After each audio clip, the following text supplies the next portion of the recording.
Katarina Bervar Strnad, dober dan. Pozdravljeni. Postali ste prva predsednica Komisije za preprečevanje korupcije v njeni zgodovini.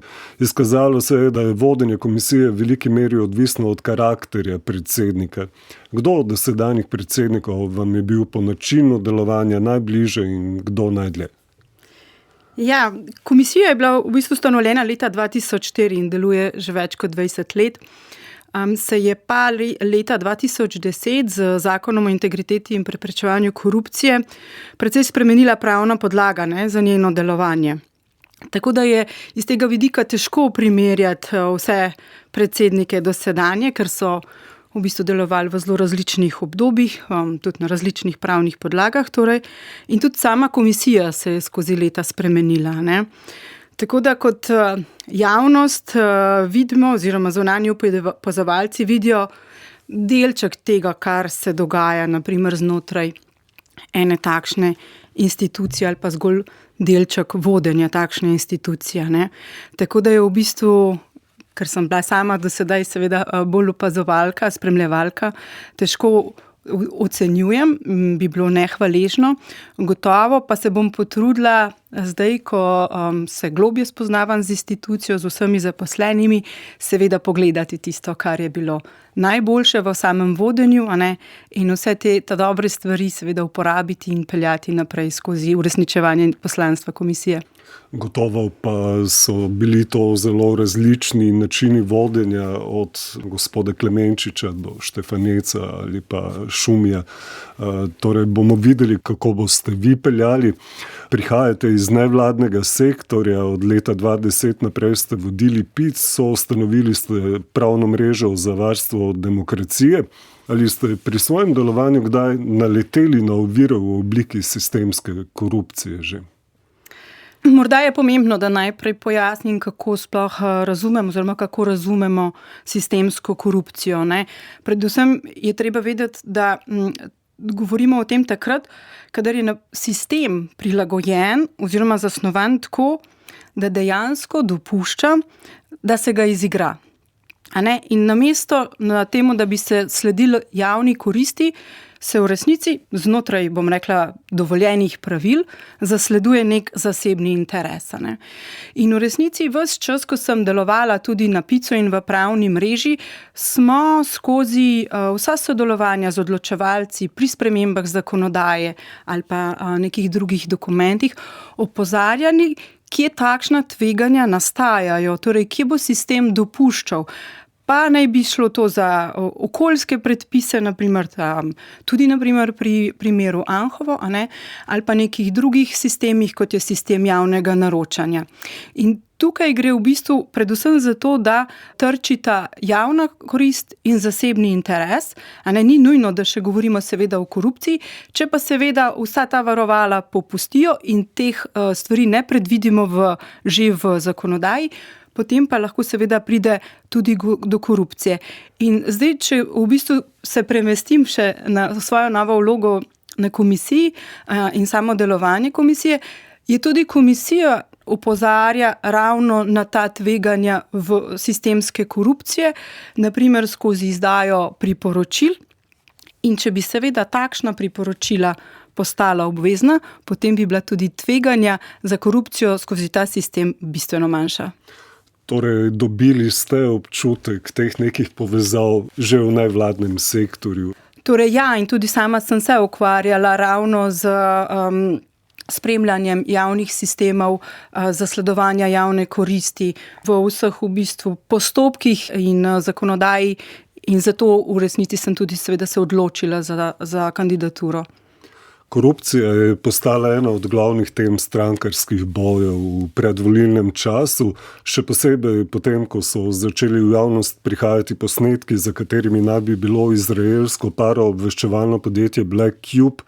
Gre za neposredno tuje vmešavanje v volitve, zmontirane posnetke, ki pa gotovo govorijo o tem, da ne obstaja nič takega, kot je brezplačno kosilo. Kaj pa vsebina? Posnetki naj bi, povzemam z njihove spletne strani, kazali na kršitve zakonov o lobiranju, financiranju kampanj, politično prekoračitev oblasti v državnih podjetjih, napotitev pogodb na povezana podjetja, poneverbo državnih sredstev in drugo.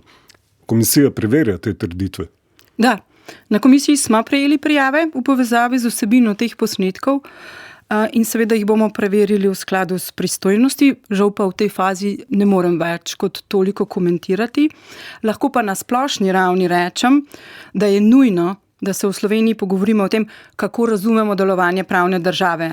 Ker stanje, kot ga prikazujejo izjave na teh posnetkih, kažejo na zaskrbljujoče stanje in na nedopustno sprego političnih in gospodarskih elit. Bo pa seveda treba v tem primeru nujno upoštevati predhodno seveda tudi same ugotovitve glede verodostojnosti teh posnetkov in kot mi je znano, policija seveda že dela na tem, in vsekakor računamo na sodelovanje s policijo in seveda tudi z drugimi organi pregona, ki absolutno v tej zgodbi imajo svojo vlogo. Ker med ljudmi obstajajo različne pripovedi o tem, kako je korupcija vse prežemajoča, povsod je korupcija, zadeve pa je treba dokazati in s postopki pripeljati do konca. Tako je, in pristojnosti različnih institucij v Sloveniji so jasne. Komisija za preprečevanje korupcije ima vlogo preprečevanja, medtem ko korupcijo kot kaznivo dejanje seveda preiskuje policija, državno tožilstvo in seveda potem sankcionirajo sodišča.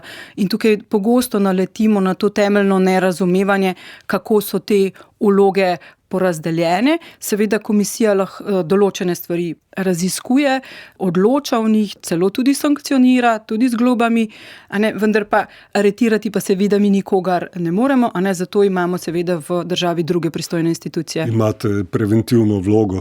Tako je. Pred nami so projekti, ki znajo biti korupcijsko tvegani. Eden od njih je morebitna graditev novega bloka jedrske elektrarne.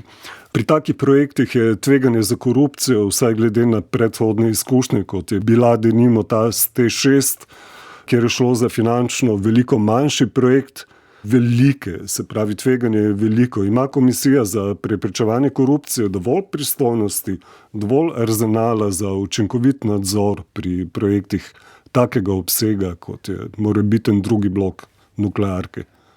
Torej, prav na tem področju velikih infrastrukturnih projektov je komisija že naredila v bistvu prvi korak, da do teh kršitev sploh ne bi prišlo. Lani namreč je na vlado in na državni zbor naslovila priporočilo, in sicer gre za priporočilo za preprečevanje korupcije in zaščito javnih financ glede krovnega zakona, in je predlagala, da bi to področje celovito uredili, torej tako samo načrtovanje, kot tudi seveda izvedbo teh velikih projektov in seveda tudi nadzor nad njimi. In namen prav tega je bilo zaščititi javne finance in preprečiti korupcijo. Kot mi je znano, je bil tudi projekt seveda JEK2 povod za izdajo teh priporočil. In namreč, ker ko se enkrat te nepravilnosti in korupcija že zgodijo, je zelo veliko že izgubljenega in takrat je težko sanirati stvari in odkrivati za nazaj, kaj je šlo narobe. Postopki morajo biti vnaprej zastavljeni na način, da je tveganje najmanjše. In tukaj bi še izpostavila, da če do te korupcije pride in je potem treba preiskovati ta kazniva dejanja, za kar je seveda policija pristojna in tožilstvo, so pa ti postopki zelo zapleteni, zelo dolgotrajni in javnost ne dočaka ustreznega epiloga. In zato se potem tudi seveda samo zaupanje v delovanje državo manjša in država pade tudi na lestvicah zaznave korupcije, kar smo videli v preteklem letu. Zato bi bilo nujno, da se takšen zakon čim prej sprejme in da, naprimer, kot sem omenila JEK2, do takšnega posvetovalnega referenduma sploh ne bi prišlo in s tem bi ponovno seveda obvarovali javne finance. Kot mi je znano, zdaj državni zbor je na priporočila komisije odgovoril in se strinja, da je tak sistemski zakon potrebno sprejeti. Vlada na drugi strani pa žal na ta priporočila ni odgovorila. In to je eden od primerov, ki potrjuje, da bi morali biti odzivi institucij na takšna priporočila obvezen in hkrati tudi kaže politično, bom rekla, nezanimanje za reševanje takšnega vprašanja. Torej bi bilo treba spremeniti tudi zakonodajo. Absolutno. Tukaj bi bilo potrebno sprejeti krovni zakon za velike infrastrukturne projekte v sodelovanju seveda s komisijo, ki bi sproti pomagala pri ocenjevanju teh tveganj in odpravljanju in seveda vzpostavitev vzvodov, kjer bi bilo dovolj varoval, da seveda bi obstajal tudi nek zunanji civilni nadzor, naprimer, in s tem bi se odpravila tveganja in hkrati povečalo zaupanje javnosti v takšne projekte, ker bi bili seveda tudi bistveno bolj transparentni. Omenili ste lestvico zaznave korupcije. Slovenija je lani zdrsnila 36. na 41. mesto. Smo pod evropskim povprečjem. V Transparency International Slovenija so kot posebej zaskrbljujoče navedli trende na področju politične integritete, javnih naročil, kadrovskih postopkov, pregona gospodarskega kriminala in krhanja neodvisnih institucij. Kaj je nujno narediti za to, da se ta trend obrne? Torej, na področju našega dela to gotovo pomeni sprememba zakona o integriteti in preprečevanju korupcije. Predvsem v delu, ki sem ga že omenila. To je obvezni odziv na priporočila, ustrezne sankcije za kršitve integritete, potem so potrebne seveda tudi posamezne izboljšave institutov in to so v bistvu ključne stvari, ki po 20 letih obstoja komisije še vedno so in jih je pač potrebno nasloviti. Tukaj ta zaznava indeksa pomeni tudi percepcijo javnosti, na to izrazito negativno vplivajo seveda tudi posamezne politične afere in odzivi najvišjih predstavnikov oblasti na primer ugotovitve komisije v zvezi z posameznimi kršitvami.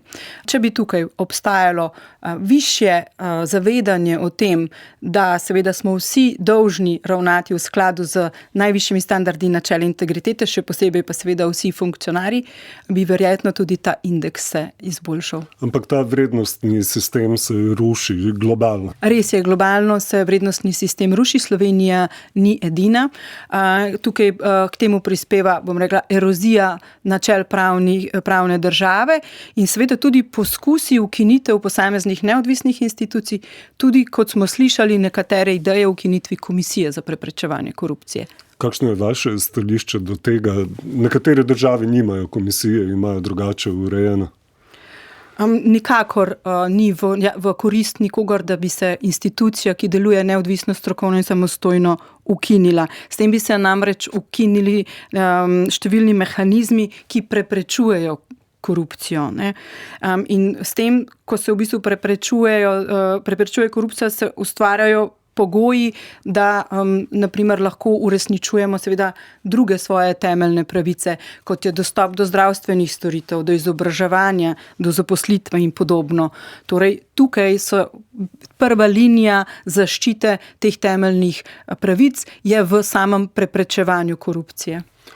Torej, te pobude komisija je ves čas predmet različnih političnih obračunavanj, po vašem mnenju niso primerne za Slovenijo, ne bi bili učinkovitejši kakšni drugi sistemi? Ne, mislim, da je preprečevanje korupcije prav na takšni instituciji kot komisija, ker namreč kdo drug, če ne neodvisna institucija, bo pregledoval premoženje funkcionarjev, nedovoljeno vplivanje na zakonodajo, glasovanje za lastno imenovanje in podobne stvari. Tukaj se sistem začne, seveda, in že tukaj moramo seveda narediti vse, da potem do korupcije nadalje ne bi prišlo. Tako da v bistvu vse izjave in ideje o ukinitvi komisije ali pa tudi podreditvi komisije vidim kot velik korak nazaj pri zaščiti načel pravne države in bi si želela, da se v resnici pogovarjamo o njeni krepitvi, kar smo tudi slišali in močno upam, da ta politična volja vzdrži v tem mandatu in da se bomo lahko pogovarjali o okrepljenih pristojnostih, tako na strani komisije in seveda tudi na strani tožilstva in policije, ki korupcijo preganjajo. Smo zelo majhna država, praktično vsak pozna vsakogar. To je odlična priložnost za korupcijo, nepotizem. Videli smo tega že veliko v državi. Smo lahko včasih tudi preobčutljivi, vsaj na področju manjših kršitev, predvsem birokratske narave, medtem ko velike zadeve, kot je na primer gospodarski kriminal, ostajajo nesankcionirane. Ja, mislim, da gre pri teh očitkih za v bistvu neko nerazumevanje preprečevanja korupcije. Ne? Ravno zato, bom rekla, imamo vzpostavljene številne standarde in institute, ki so namenjeni preprečevanju korupcije, naprimer transparentnost pri lobiranju, nezdružljivost funkcij, ureditev nasprotja interesov. Torej, preprečuje se, da posamezniki ne bi kopičili svoje moči ali pa naprimer, da ne bi odločali o sebi in svojih bližnjih, kar sem že omenila. Ne? In gre za neke osnovne standarde, ki pa jih žal kršitelji pogosto in javnost minimalizirajo. In mislim, da tukaj prihaja do tega, bom rekla, nerazumevanja in ga predstavljajo kot nepotreben birokratizem.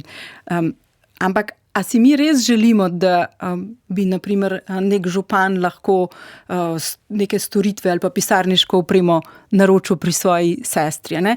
Tam se v bistvu začne razumevanje tega, s čemu se je potrebno korupcijo preprečevati in da se v bistvu začne, bom rekla, na osebni, na lokalni ravni in tako naprej. Ne? Kaj pa, če naroči prek podjetja prijatelja pri svoji sestri, naprimer, teh obvodov je veliko, tudi kršitelji se učijo, kako obiti sistem. Ja, seveda vse te obide težko zaznati, pa tudi prijav ni seveda v vseh primerih. Si pa zato želimo naprimer tudi okrepiti zaščito prijaviteljev. Namreč to je sistem, ki v Sloveniji obstaja zadnje 3 leta in tudi to nam bo pomagalo okrepiti in bom rekla, vzpostaviti pogoje, boljše pogoje za delovanje pravne države, če bodo ljudje takšne korupcijske zaznave prijavljali in te kršitve sporočali. Naprimer komisija. Ne? Kakšen je z vaše perspektive epilog glede zadeve Bobnar? V epilogu zdaj v tej fazi seveda še ne moramo govoriti. Komisija je sprejela svoje ugotovitve, predsednik vlade pa jih izpodbija na sodišču. Kot mi je znano, postopek vodi tudi tožilstvo. Vsekakor si pa želim, da bi oba postopka dejansko dobila epilog. Iz tega namreč bi se lahko vsi veliko naučili in popolnoma upravičeno, da javnost pričakuje takšen epilog kmalu. Namreč pozne odločitve so lahko tudi prepozne. Pred dnevi ste opozorili, da hitenje mimo pravil pred koncem mandata predstavlja korupcijo. Odgovorne osebe svojega položaja ne bi smele uporabljati za to, da bi mimo pravil pospešile postopke, ker odločanja ne želijo prepustiti nasledniku. Torej, ja, gre za specifičen čas, v katerem se znajde je seveda vlada ob koncu mandata oziroma cela garnitura in z zadnjim sporočilom smo želeli predvsem opozoriti na to, da je to čas, ko hitenje ni primerno oziroma lahko seveda povzroči tudi nezakonito ravnanje, korupcijo in je torej treba posebna previdnost, zato smo tudi izdali zadnje priporočilo. Pa menite, da obstaja tveganje, da prihaja do tega in da ob zamenjavi oblasti? Zato smo tudi izdali takšno priporočilo. Vašemu predhodniku, doktorju Robertu Šumiju, so ob koncu njegovega mandata očitali sodelovanje na strankarski tribuni o boju proti korupciji v predvolilnem času. Kakšno je vaše stališče glede tovrstnih sodelovanj? Bi se sami udeležili, denimo, te razprave? Udejstvovanje dr. Šumija razumem kot izkoriščanje v bistvu priložnosti za pojasnila in pogovor o delovanju, poslanstvu in vlogi komisije Ocenil je, da je vsaka priložnost v tistem, bom rekla, predvolilnem času pomembna. Sama se strinjam, razprava o vlogi in poslanstvu komisije je nujno potrebna. Nisem pa prepričana, da so za to primerna vsa, bom rekla, politična prizorišča, tako da se sama verjetno tega ne bi udeležila. Vsekakor pa razumem kontekst, v katerem se je to dogajalo. Korupcija je tema, o kateri je treba govoriti, ne? Čim več. Absolutno. Kot predsednica komisije ste brez dvoma nase prevzeli veliko breme, verjetno se boste težko izognili vlogi tače različnih političnih interesov, obračunavanj.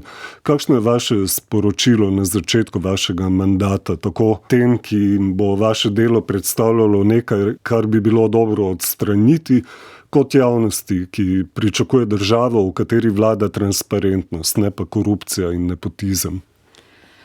Jaz sem popolnoma prepričana v to, da je to velika odgovornost in hkrati si jemljem tudi v veliko čast, da mi je bila zaupana ta naloga.